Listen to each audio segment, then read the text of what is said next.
All right. Well, it is 12:01, so I think we will get started. Welcome, everybody. Thank you for joining this webinar on options for improving clean energy siting and permitting in Washington State. My name is Dan Seaman, and I'm a Senior Energy Policy Specialist at Department of Commerce. Today's webinar will feature an overview of a recent report titled Siting and Permitting Reform in Washington. And after the presentation, we'll have an opportunity for questions from the audience. We're recording today's webinar, and we will send a link with a recording and slides and a link to the report later this week. And a link to the report was also on the original announcement and is in the webinar chat now. Some background here, this report was mandated by the Washington legislature in 2023 under HB 1216, which directed the Department of Commerce to contract with an external independent third party to evaluate siting and permitting processes for clean energy projects. The Department of Commerce was the contracting agency, and we and other state agencies provided information to the authors. However, the report is solely the author's work. I also note that the report had a very short turnaround time. We contracted with the authors in January of this year, and the legislature required that the report be submitted by July 1, so it's just recently off the press. Before turning it over to our featured speaker today, I want to address a question that will almost certainly come up, which is, what is the state going to do with the report's recommendations? And first of all, I want to emphasize that the purpose of today's webinar is to dive into the substance of the report itself, including its findings and recommendations. And there's a lot in the report, and we have an opportunity to hear from the author about what other states are doing and how we can apply those lessons to the Washington context. However, since this report has just recently been released and many agencies are still developing ideas for 2025 legislation, we're not at this time prepared to provide any specifics on how the report's recommendations might be used. What I can say is that the Interagency Clean Energy Siting Council, which was also established under HB 1216 and involves 13 state agencies, is considering these recommendations as it develops its annual legislative report, which is due October 1. And some of the recommendations that you'll hear today were also suggested as part of the Clean Energy Siting Council's draft recommendations during the listening session we held last week. Legislators and the governor's office are also reviewing and considering the report closely as they look at potential investments and policy changes for the 2025 session and beyond. And Commerce and other agencies are examining the report's recommendations as they consider legislative proposals. All of these ideas will need to be vetted by a wide range of interested parties, and we are in the beginning stages of that process.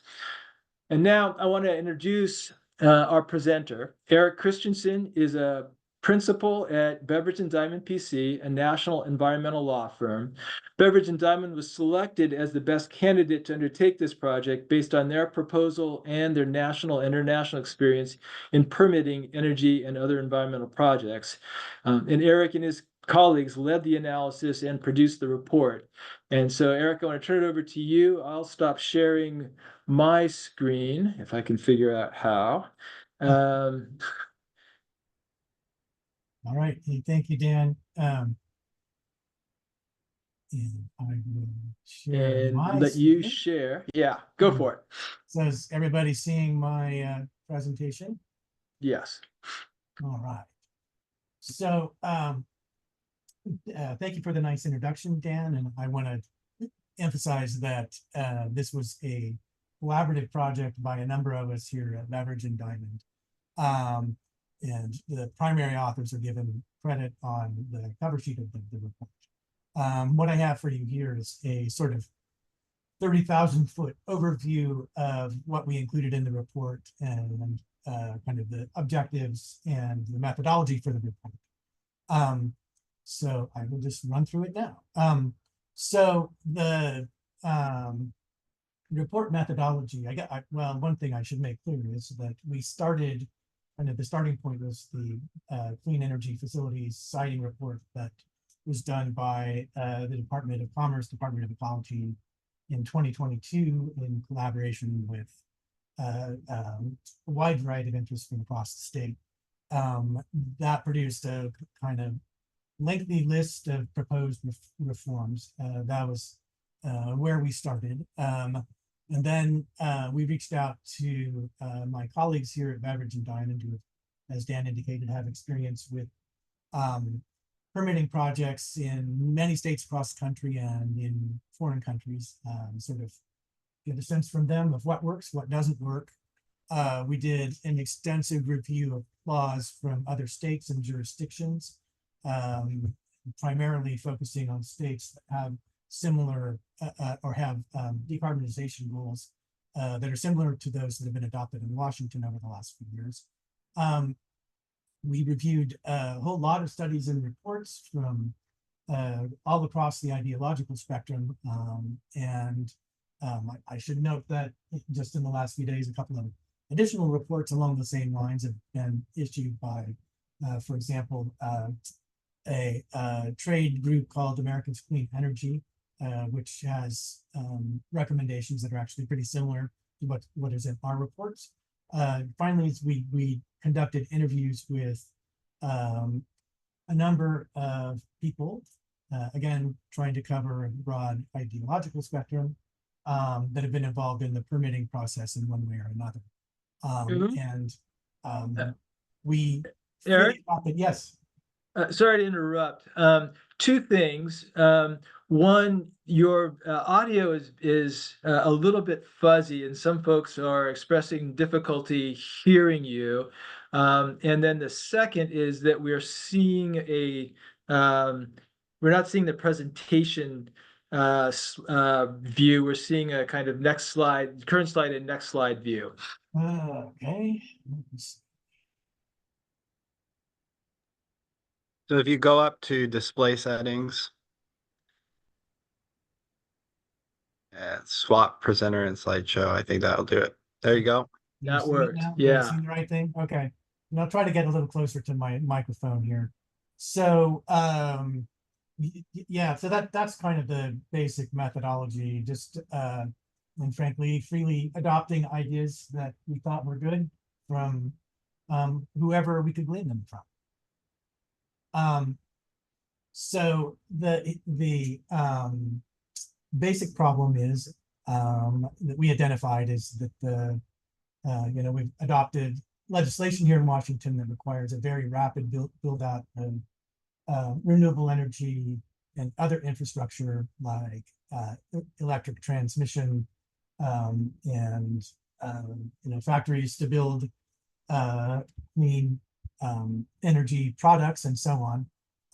But the permitting process doesn't fit very well with those goals because and this isn't universally true, but in many cases it can be very time consuming, expensive, unpredictable, and with the result that the needed investment is at risk. And there's billions of dollars of investment that's going to be needed over the next 3 decades to meet our decarbonization goals. So this is again borrowing freely ideas from other people.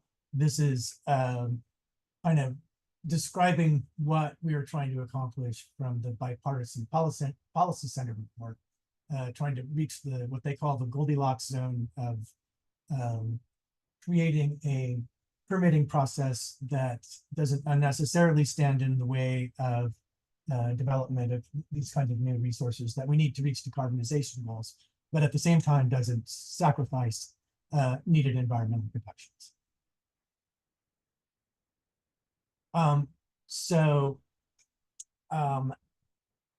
Gleaning ideas again from many people we interviewed and from a number of states with similar goals, and these are specifically California, New York, Colorado, Michigan, and a couple of others, all of which have adopted decarbonization goals that require either the electric sector or the entire economy to decarbonize by mid-century. Those states have also recognized the problems with delays in permitting and so adopted various kinds of reforms. We looked at federal reforms as well and reforms from the European Union. So we kind of divided these into several buckets for kind of personnel, and so I think there's pretty wide consensus that the permitting agencies don't have enough personnel. They don't have enough people with expertise in project management as opposed to the substantive environmental statutes and so on that they're assigned to protect. Although they're working on that. SEPA reforms, and that this is largely adopted from recent federal legislation, but also similar reforms that have been adopted in other states with laws similar to SEPA, but specific time limits. So these are time limits on when a project is proposed, when the lead agency is identified, how long the agency has to determine whether the project has significant economic impact, or, excuse me, environmental impacts that would require an EIS. Also, page limits, again, adopted from recent federal legislation setting page limits on EISs and EAs. Integration of environmental justice rules into the SEPA process. So essentially adding environmental justice to the SEPA checklist, and non-project reviews. And so that this is an idea that's already included in HB 1216, which sets up the excuse me, a coordinated permitting process through Department of Ecology. And they have a mandate from the legislature to study certain specific kinds of renewable energy to determine kind of generally the impacts. We suggest expanding that idea to cover electric transmission and then other kinds of technology that we might anticipate will be widely deployed in Washington to address decarbonization. So carbon capture would be one example of that. So for all permits, we suggested several different reforms. One is standardized mitigation. And so this is, at least as much as possible, you would adopt standardized mitigation procedures to address impacts to birds from wind farms, for example, by adopting standardized buffer zones and standardized procedures to mitigate if bird strikes occur. Standardized permits. And so this is borrowed from, actually there's been a number of proposals from the federal government and actions recently to adopt standardized permits that allow for that help permit renewable energy. And so, for example, these would be standardized permits for Raptor take that would allow construction of wind farms if the farm meets a set of specified conditions that have been determined by the agency to minimize environmental harm. And so, for example, there's standardized buffer zones for wind farms. They have, if it meets the buffer zone, there's also a monitoring requirement, and then requirements for additional measures if the wind farm exceeds a certain number of bird strikes.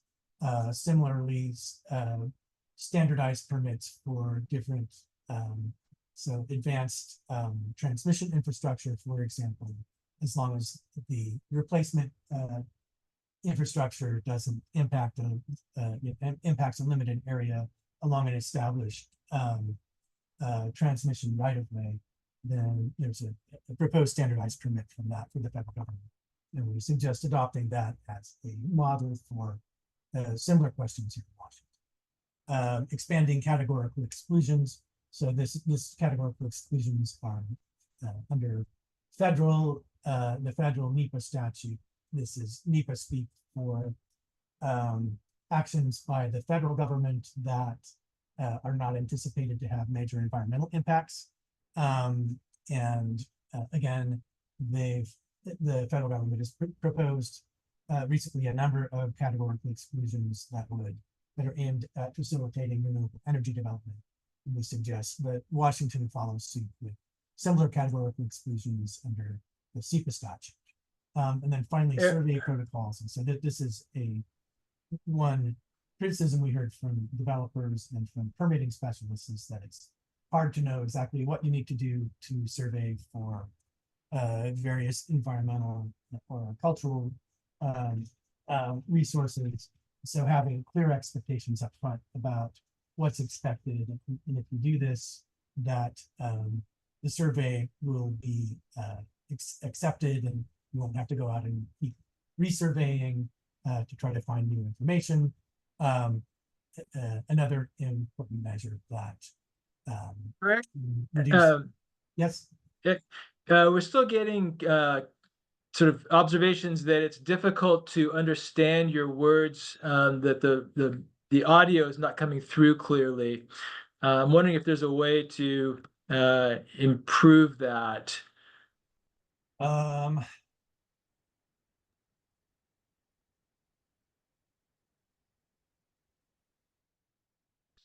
Change the microphone setting and see if that helps. Is that better? Worse? No change from my perspective. No change, okay.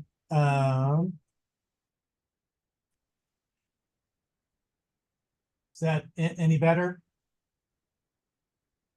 So I'll try to get closer to the microphone and speak louder. I apologize for the audio problem here. Okay, yeah. So the next set of recommendations is these are based largely on the federal model from the called FAST 41. It sets up a federal permitting steering coordination council that takes charge of coordinating permitting for certain kinds of large infrastructure projects.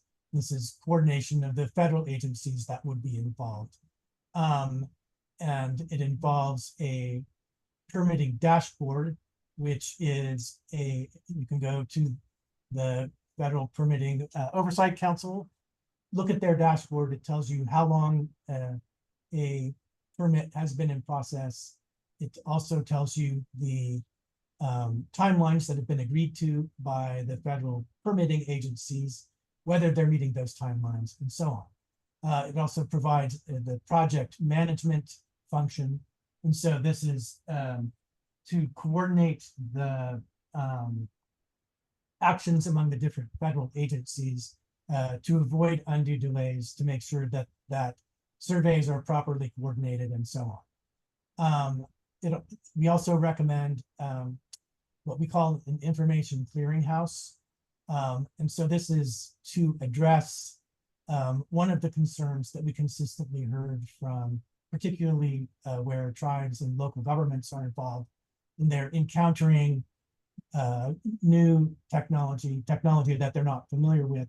And so the information clearinghouse is designed to provide assistance to those agencies and tribes in addressing these new technologies. It's also, I think there's a, sort of broad consensus that the best way to address environmental impacts is to try to avoid them up front.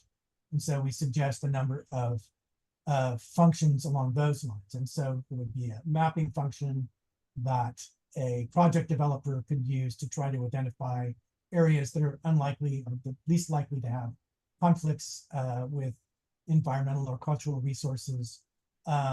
This would also house the least conflict processes when this has already been done, for example, for solar resources in the Columbia Basin. But this is a process where involved parties come together and try to identify the most desirable places to develop renewable resources that are likely to have the least conflicts with environmental and cultural impacts. This would also identify renewable energy zones. This is already required under HB 1216. This would be a more regularized process that wouldn't require legislative approval. Again, technical assistance to localities and tribes that need it, pre-application roundtable. And so this is sort of, there's already, you know, a pre-application process at FSEC, for example. This is sort of trying to amp that up to include as many interested parties as possible in the pre-application process, again, to try to head off conflicts before they occur.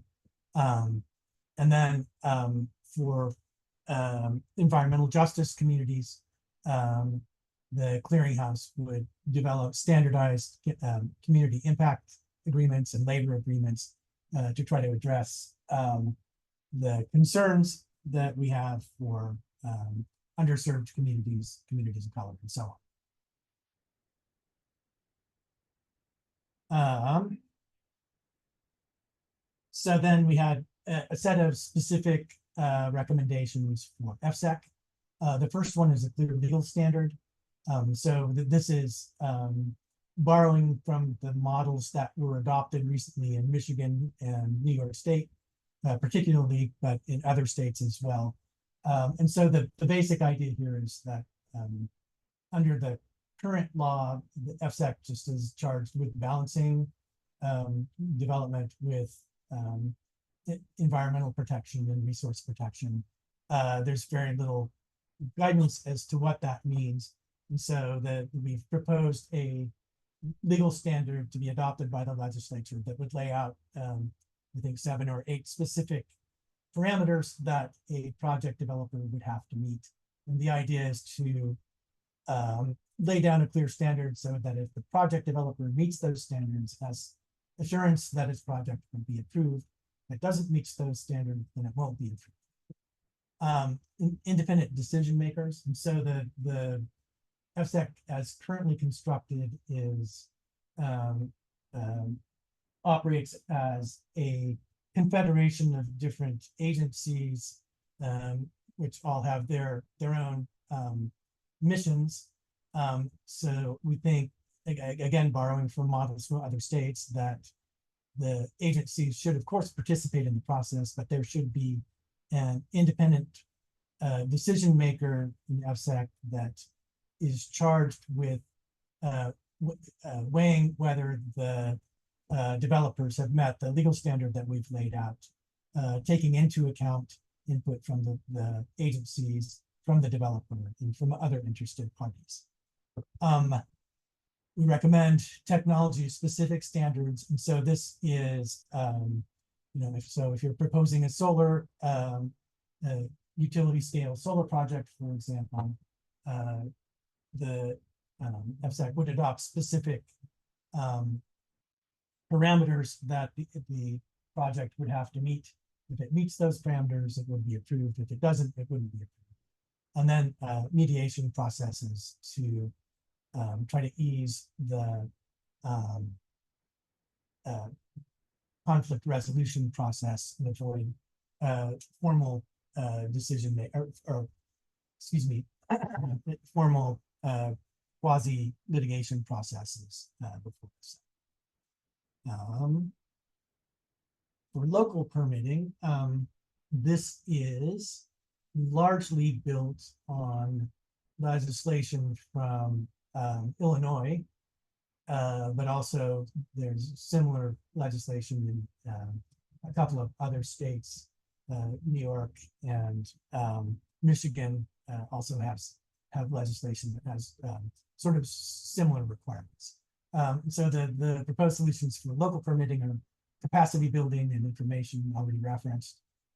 So maximum setbacks. So these are one of the problems that we heard from developers who've gone through local permitting processes is that in some cases the counties have set extremely large and unrealistic setbacks, 7 miles, for example. This would set standardized setbacks. The county would be allowed to go less than that, but they couldn't impose greater setbacks. And this would include setbacks from critical areas, limits on height of wind farms, and others. similar things like that that are pretty standard fare for local permitting of these kinds of projects. Limits on moratoriums, so it's been, at least in a few counties here, fairly common for moratoriums on renewable development to be imposed and continued sort of indefinitely. Time limits on actions, so similar to the time limits proposed for the SEPA process.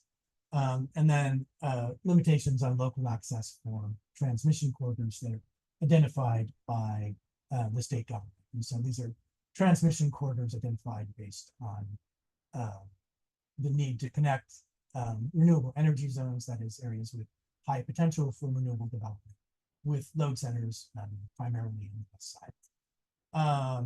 In those designated transmission corridors, the local permitting or local authorities would have only a limited. So finally, we proposed the what we call the Washington Renewable Energy Authority.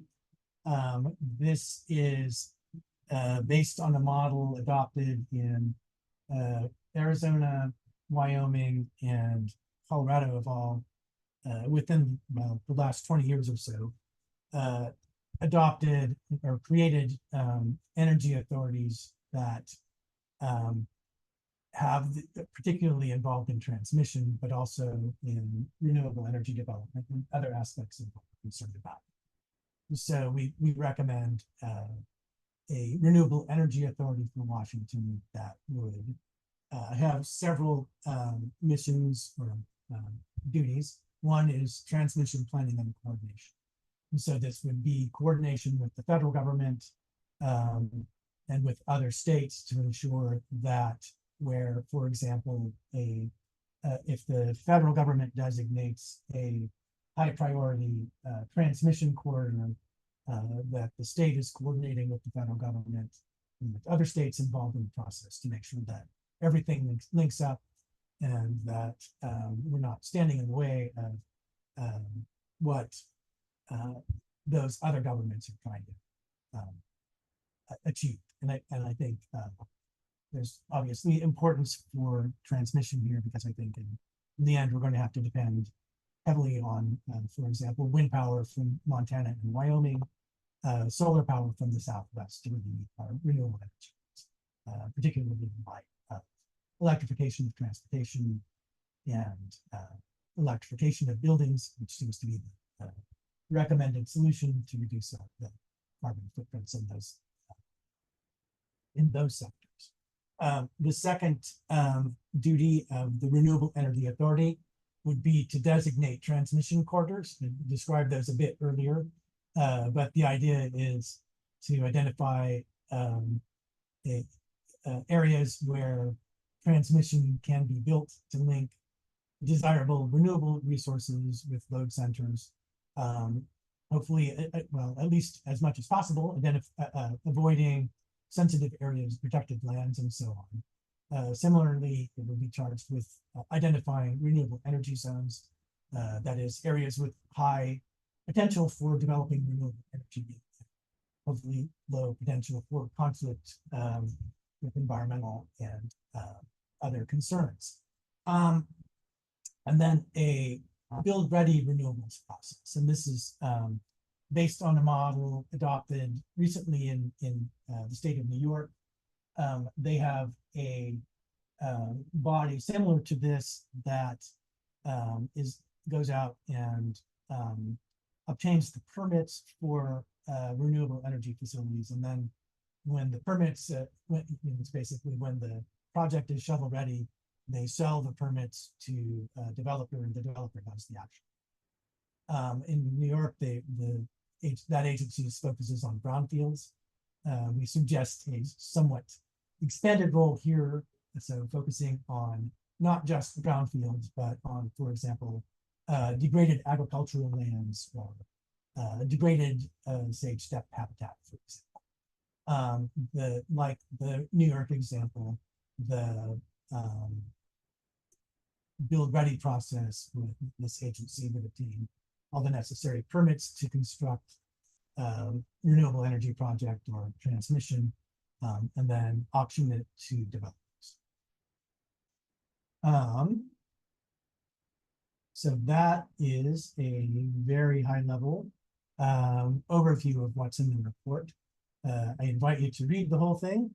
And we obviously put a lot of time into it and effort, and I think came up with a pretty reasonable set of recommendations. So with that, I'm gonna turn off my share and let me see. I'll go into the chat function. If there are any questions on the chat, did you see any?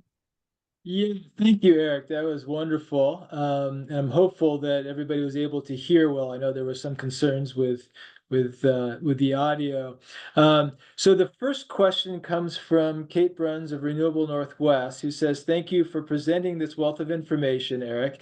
I was curious if all of Beverage and Diamond's proposed solutions have led to proven improvements in permitting and siting in the jurisdictions they are modeled after."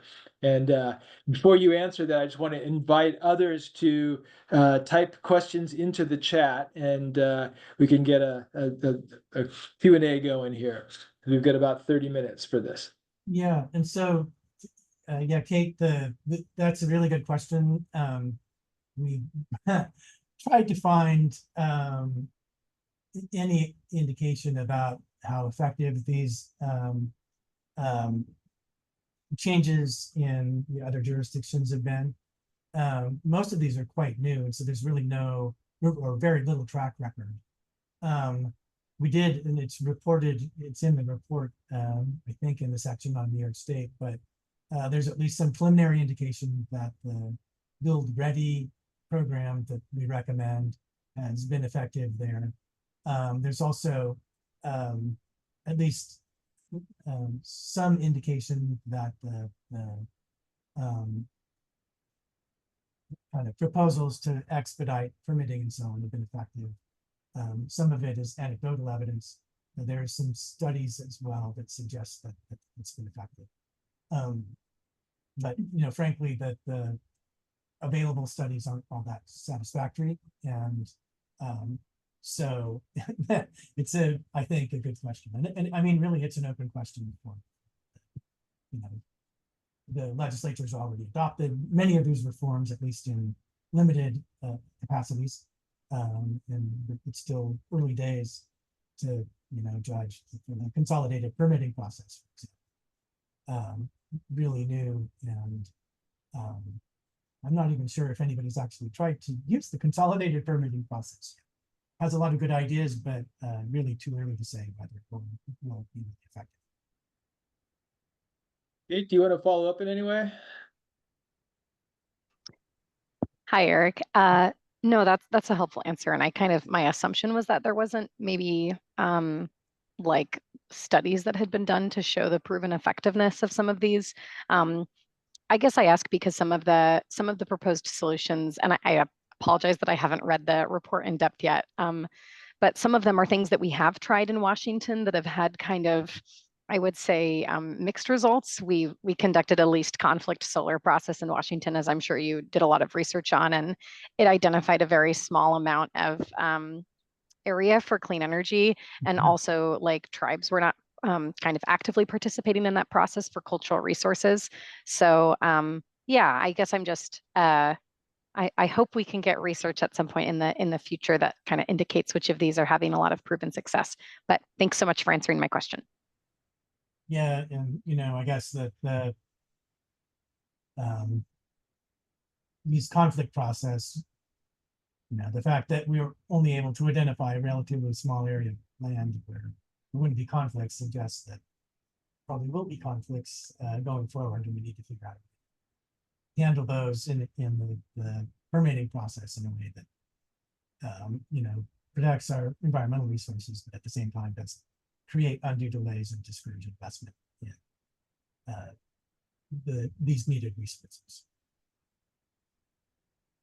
Next question comes from Adam Maxwell from Audubon, and he says, "It seems there's like there's an opportunity for combining the development authority concept with the Build Ready program to gain efficiencies in the state government's role in overseeing reasonable or responsible development of transmission and non-emitting energy. Can you speak to that? And he also says, thanks for all the work on this presentation and the work of the report. Yeah, and thanks, Adam. Yeah, if you read the report, you'll probably recognize a lot of your own ideas in there. So we really appreciate the interview and the information you provided. It was really helpful in sharpening our thinking about these issues. So yeah, and so I mean, I think that it would make sense to have the Renewable Energy Authority be the agency for the build ready process here in Washington if it's adopted. And I think there's probably some economies of scale and so on that can be gained by doing that. Yeah, I think that probably answers the question. Yeah, it does. Thank you so much, Eric. Thank you. The next question is from Selena Leons, I believe. And I'll paraphrase a bit here. I am mostly interested in how potential legislative requirements would affect local jurisdictions and permitting. Many cities have adopted moratorium and are looking for guidance on how to permit clean energy, but there's a lot of public concerns and planning staff has limited resources for education and outreach. Has education and outreach been part of the discussion, and do we think the state will step in to help cities? Yeah, so if I had anything to do with it, the answer would be yes. I'm not a member of the legislature, so I can't tell you what they're going to do. But yeah, so this concern with limited resources and limited knowledge is one that that's a common theme in the 2002 Clean Energy Siting report that I referenced early in the presentation. That is one that we tried to wrestle with in this report, and you know, our recommendations included the you know, kind of what we call the clearinghouse, for lack of a better term, but basically a function embedded in the state government whose role is to collect information about these technologies, to share that information with developers, with permitting agencies, with local agencies, with tribes, with whoever else needs it, to share with the public as well. I mean, there's plenty of misinformation out there about renewable energy projects in the world, and hopefully that will help dispel some of the misinformation. And you know, obviously, we recommend following the Illinois model, which you know restricts the extent to which local governments can impose unduly harsh conditions on renewable energy projects, and limits the extent to which they can impose moratorium. So you know, obviously that would limit the discretion of local governments to a significant degree. Excellent. Another question comes from Linnea Fossum. Can any of these priorities be effectively implemented without starting from scratch? I worry that some significant changes are warranted. It may take so long to implement these recommendations that we still fail to expedite projects. Yeah, thanks, Linnea. And you know, I didn't really go into it in great detail, but the legislature's already implemented some of these reforms in the consolidated permitting process includes a lot of them. So we've already started marching down this road. Some of these reforms can be adopted through agency processes. Obviously, that takes a while to go through the administrative rulemaking process, but you know, anticipate an expanded list of kind of, well, nationwide permits. I guess you would be statewide permits in Washington, but these are, the idea is if you satisfy all the conditions for a permit, it's automatically granted.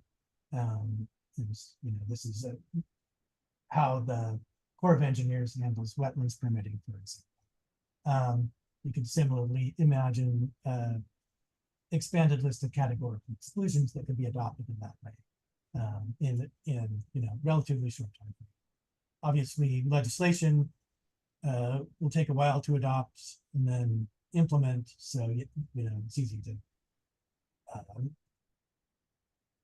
see that we would have 2 or 3 years at least before we get everything on the ground and moving. So yeah, I mean, it's a legitimate concern. Next question is, have you researched or considered models from international jurisdictions? For example, Canada and provincial governments within Canada have many years of experience with energy development in consultation with First Nations.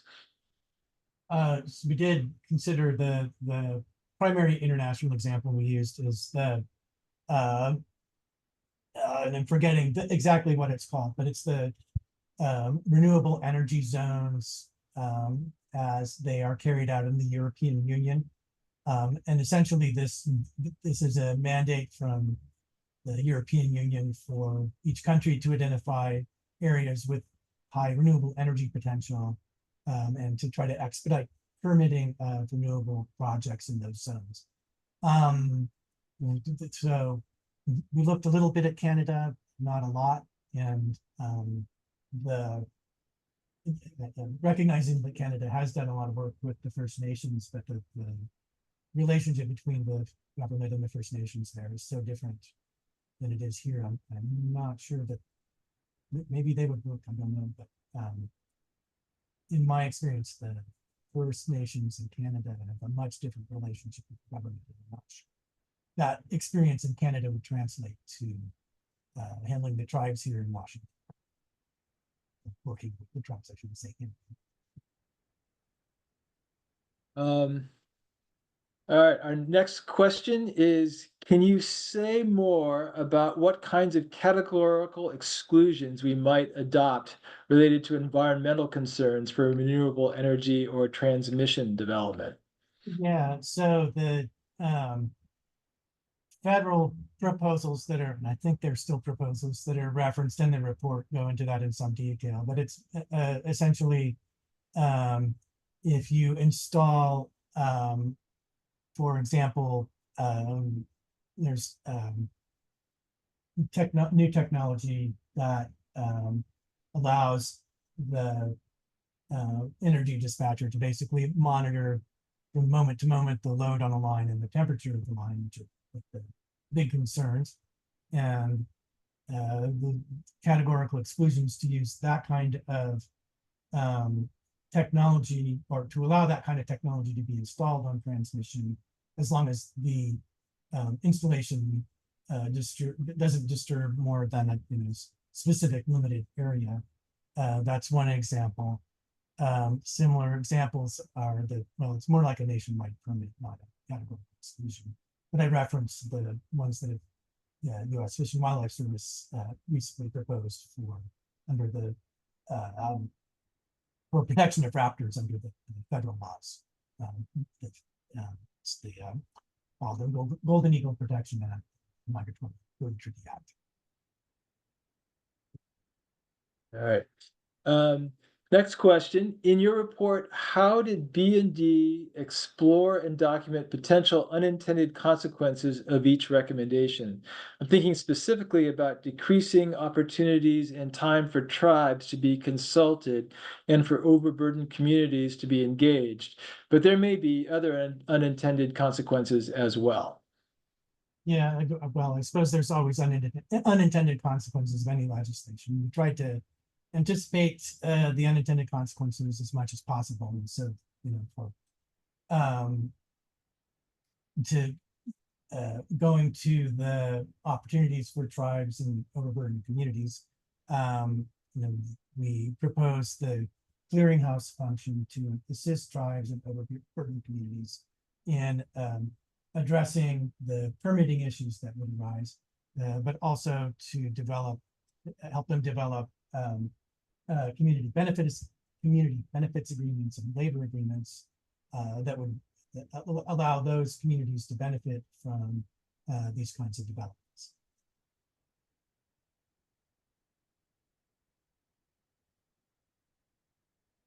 I'm not seeing any other questions in the chat at the moment. Some comments, but not really questions.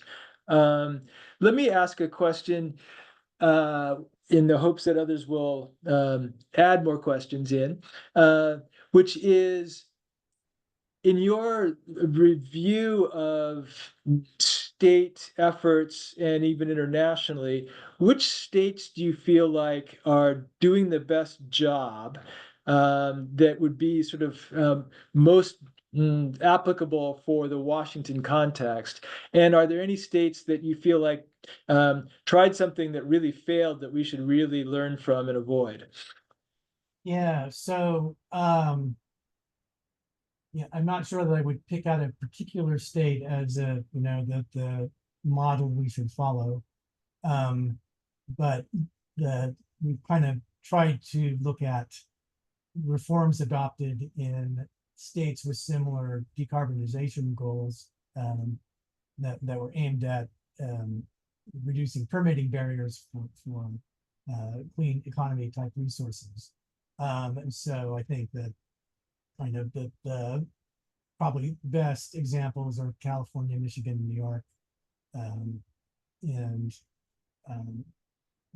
Illinois in there, I guess. Illinois primarily focused on local permitting, which would recommend not limiting our efforts just to local permitting. And in using all those examples, we recognize that Washington is unique in many respects, and so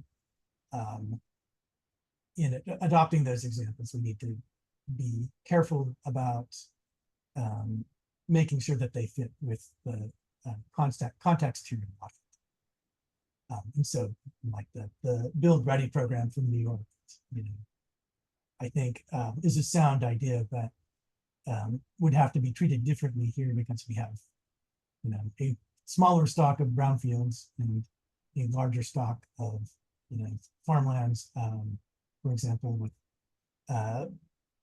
low priority water rights or that have been degraded significantly that would also benefit from the Build Ready program. The negative experience is Ohio, and myself and one of my associates here in our Seattle office have been representing a small community group out in Ohio on a pro bono basis.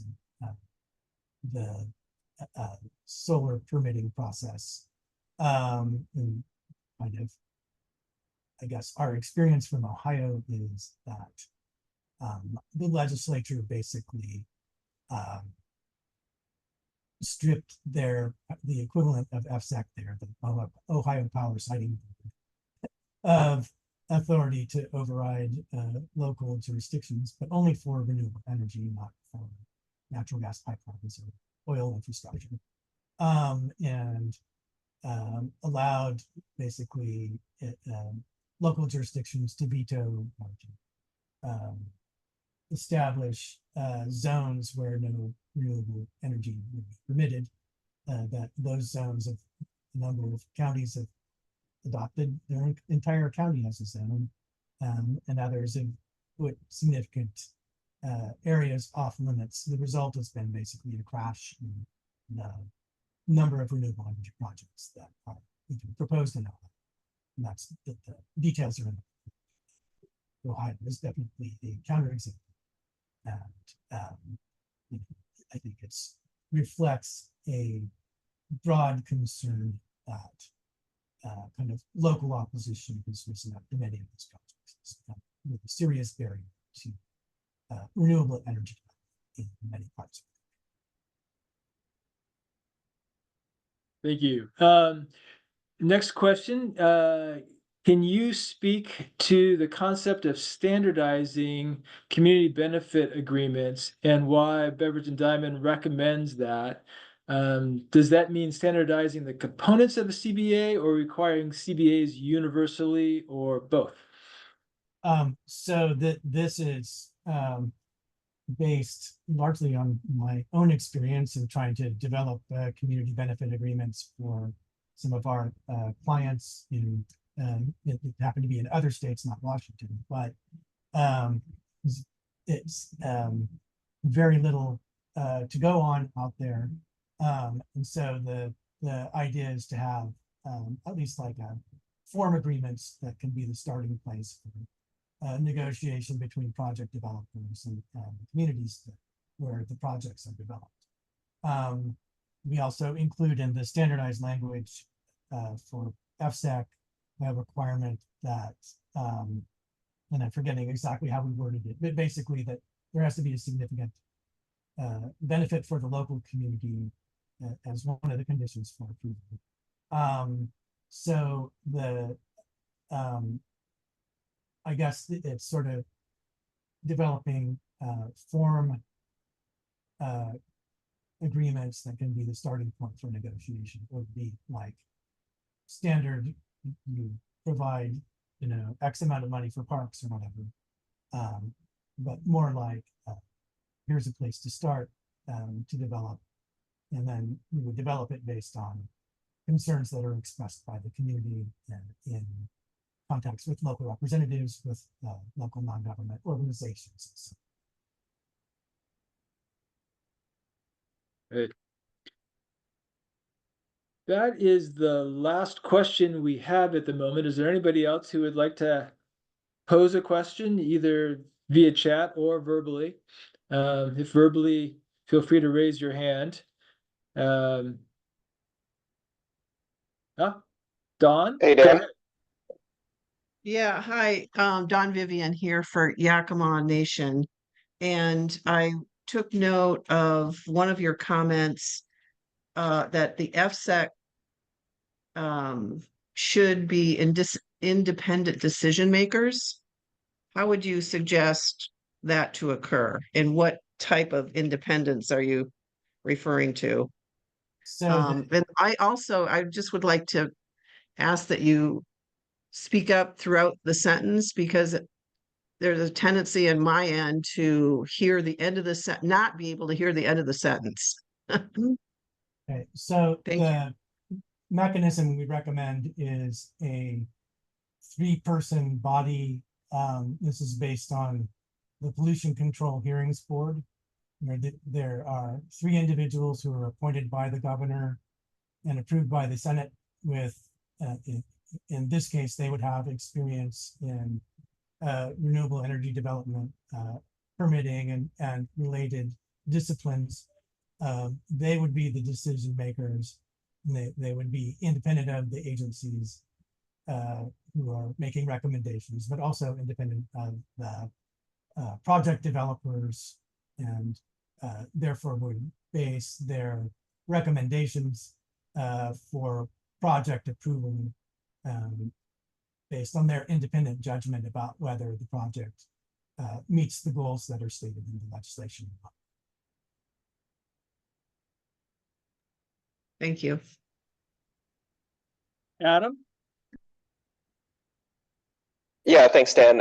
If it's all right, I'd love to direct a question at you. And my question is, how do you envision, and I know you can't speak for the co-chair for ecology on the Clean Energy Siting Coordinating Council, but how do you envision this report being used by the council? And sort of to Kate's question there in the chat, what are the next steps? What's going to come of this report? Thank you. Yeah, so as I mentioned at the beginning of the webinar, I mean, we're not really prepared to sort of discuss that in detail because it just came out. But yeah, I think it is safe to say that it is getting a lot of attention from agencies, from the Clean Energy Siting Council, from legislators, from the governor's office, and some of the recommendations, draft recommendations the Siting Council presented last week in their webinar were related to and drew from the recommendations in Eric's report. And so I think there's, we're at the beginning stages, and we're starting to do this work in terms of exploring this and talk with stakeholders and interested parties, tribes, to understand like what is viable, how to shape it, and where to go from here. And so I think there's a lot of interest in sort of bringing some of these things to the legislature in 2025, and I think we're just again at the beginning stages of exploring how to do so.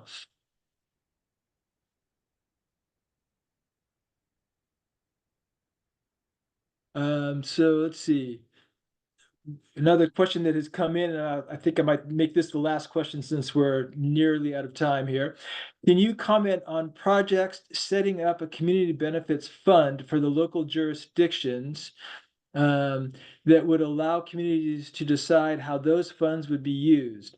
The fund amount could be a one-time amount or annual contribution.